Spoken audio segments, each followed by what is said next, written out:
to beat this team by 35 just so people keep talking about us to get into this 14 playoff. So if you can knock down some of the meaningless games and add meaningful football to college football, I don't think it's a bad idea. That exact scenario happened in 2014. Big Ten title game. Ohio State beat Wisconsin 59-0. Moved ahead of two idle Big 12 schools, TCU and Baylor, and got that last spot. Listen, there's been controversy surrounding the college football playoff in the Final Four. There's been controversy in 3 of the 4 years. 2015 was clean, and that was it. In order to avoid that annoying conversation, unless you really enjoy it, and I don't, so I'm coming at this from a position of bias, I hate that conversation, so let's eliminate it and have it settled on the field. That's what it's all designed to do. And I don't even know that 6 does it. I think 8 probably does it. Right. And I know people kind of want to do this in baby steps. It took so long to move on from the BCS to the college football playoff anyway. And that's my point. Like, I get there's going to be complaints, and I get there's always a better way to do things, but if you polled people and said, what is better, the BCS or the 14 playoff? It's not even close. Yeah. All right, let's get out one more call because we will have one from Mike Sando. We will, not a call, but we will have a conversation about the quarterback tier feature that's on ESPN.com. And Sean from Wisconsin, who has a note on where Dak Prescott is in the rankings. Sean, what's up? Hey, guys. Thanks for taking my call. The one thing I want to touch on with Dak, okay, you mentioned earlier that Dez, he's going to miss Dez. If you go back to 2015, Dez hadn't been a number one wide receiver since then. Target percentage down, completion percentage to him is down. They didn't have a good relationship. Truly, I believe the person he's going to miss more is Witten. I think, you know what, he could be a tier 2. He's going to have to, his accuracy is going to have to be better. Alan Hearns is, you know what, he can be a serviceable receiver. He's got to do better with Terrence Williams. He's also got to find Cole Beasley again, because Cole Beasley, if you look back to 2016, he had a great year with Cole Beasley. 2017, you know what, defenses made an adjustment against Cole Beasley and took him away from from Dak. But the true person I think he's going to miss, and which could impact him getting to a tier 2, is going to be the tight end position with Jason Witten.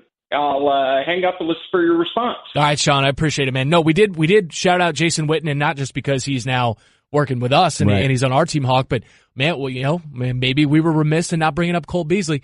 I'm intrigued because we kind of had fun with Cole Beasley on previous iterations of this radio show where we sort of had Cole Beasley facts, like he was the kid in the neighborhood who had not 1 but 2 dirt bikes, like that sort of. But for somebody who played, man, what does a receiver think of Cole Beasley? I love Cole Beasley. Cole Beasley is a guy after my own heart. He is the epitome of what an Andrew Hawkins type receiver is, and I agree. I think he had a very good take, because Dak does play better when he goes through Cole Beasley with the offense, right? If you look at 2016, when he was looking for Beasley more often, he was a better quarterback. Now, you have Dez out there, and sometimes you get pressure, whether that's from the offensive coordinator, from the way that the play calls come in, that you have to find your number one guy or find, Jason Witten. Yeah. And it changed the way Dak was playing a little bit. The problem with Cole Beasley is, and it's a slot receiver, you can't open up yourself. So once a team figures out, okay, this is your bread and butter, this is how your quarterback finds his rhythm, and they take that away, you have to be a really good quarterback to say, well, it doesn't matter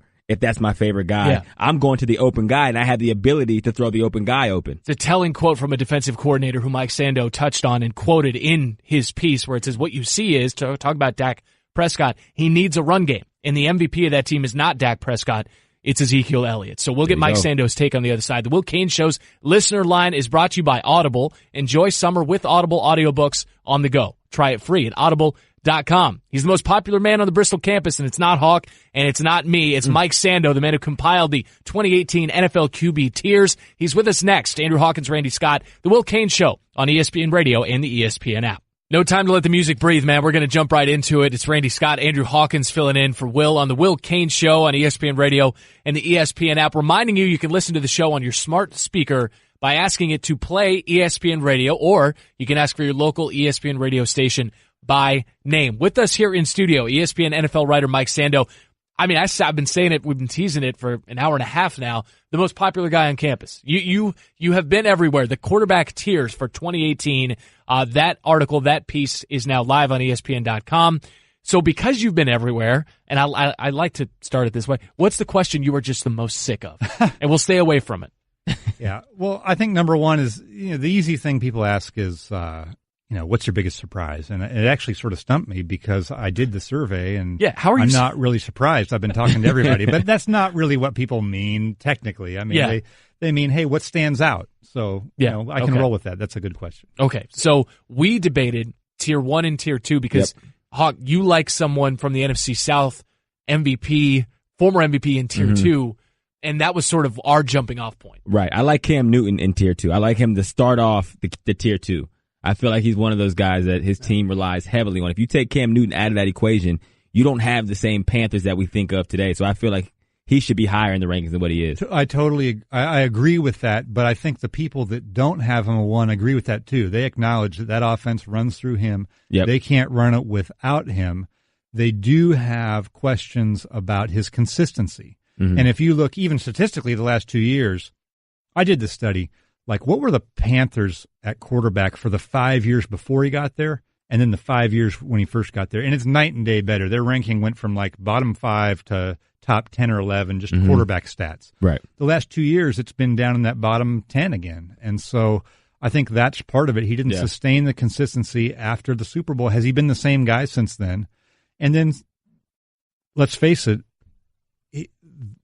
he's not as consistent of a passer. He's not as accurate of a passer. And some people who value that are not going to put him as high because they think late in the game, when all that quarterback run and power run cannot help you, what are you when you're sort of naked as a quarterback? What are you? What can you do? And I actually think he's better in that situation than people give him credit for. I think with the quarterbacks who can run, they get downgraded sometimes because the other areas of their game that aren't as appreciated. I think Cam's done actually pretty well late in games when they've needed him to rally them. Yeah, I like Cam for the reason that I don't think his weapons are as good as a Matt Stafford. I don't think he's had Matt Stafford weapons. I don't think he's had Phillip Rivers weapons. I don't think he's had Carson Wentz weapons from a year ago.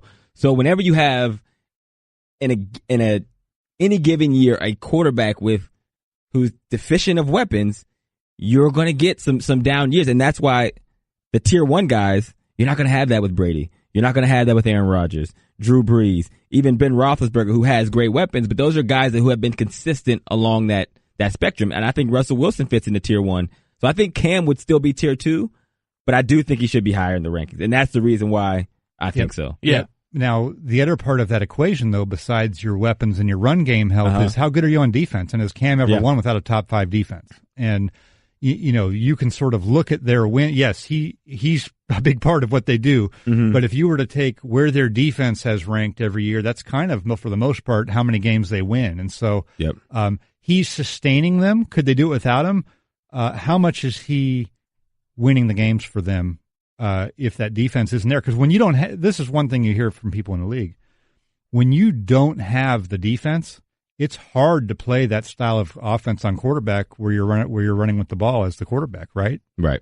And so when Tom Brady's down 28-3 in the game, don't leave. Yeah. And you're not saying otherwise because you're saying he's Tier 2. He's higher Tier 2. And I think that's defense. I don't disagree. Falcons have learned that. We're talking with ESPN NFL writer Mike Sando in studio. Again, the piece is live on ESPN.com. It's right there on the front page. So tell me this. Another thing that we've discussed here on the Will Cain Show is durability. How did that factor into the rankings? Because you look at Aaron Rodgers, you look at Carson Wentz, you look at Andrew Luck, you look at Deshaun Watson, guys who are all top 15, but basically coming off of injury. Yeah, I think Carson Wentz, had he finished the year, whether they win the Super Bowl or not, I think he might have gotten to Tier 1 or at least the top of Tier 2 if he'd been healthy. So I think it sort of kept him where he's at. I think Andrew Luck was tough for people because they really love him, but how healthy is he going to be? No one really knew, so people just sort of said, you know what? Last time I saw him, I think most people said last time I saw him he was pretty good, and I'll take him down when he's not that. So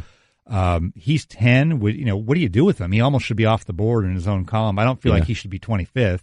Right. But what is he?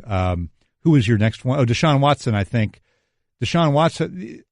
Really, what this tiers is a measure of how much are you the reason why your team wins. So when you take Deshaun or even Garoppolo for that matter, it's a perfect laboratory situation where you have two teams that couldn't do anything when those guys weren't on the field.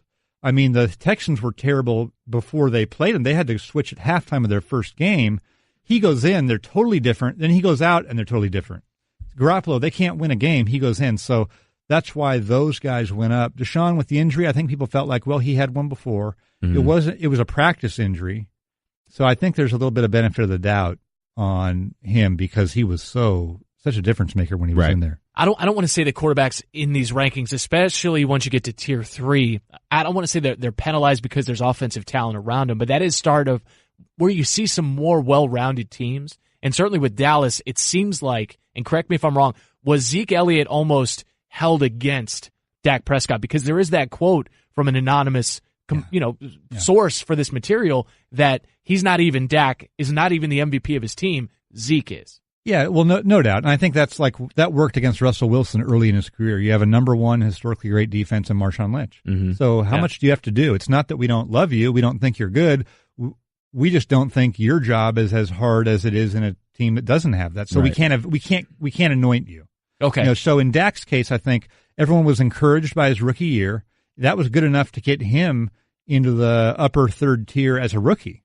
But people weren't willing to say that you need to be up there with Matt Ryan and some of these other guys who have more proven track records because we need to see what you do without that great offensive line, that great running game. Well, the next year, what happened?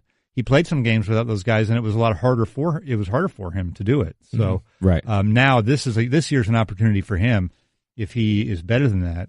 Yeah, and you make a good point because in that tier 3 area where Dak is, you have Eli Manning, who has OBJ, you'll argue is the offensive MVP. You have Jared Goff, who has Todd Gurley. You have Dak, obviously, who has Zeke, and Jameis Winston, who has Mike Evans. So under that criteria, we have Derek Carr at number 12.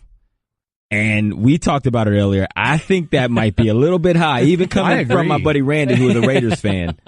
Derek Carr might be a little high in that. See, I agree. And part of the reason why I agree is because even 2 years ago or a year ago when people were high on him, I've still had guys that I respect in the league who are like, I'm telling you, he's a 3.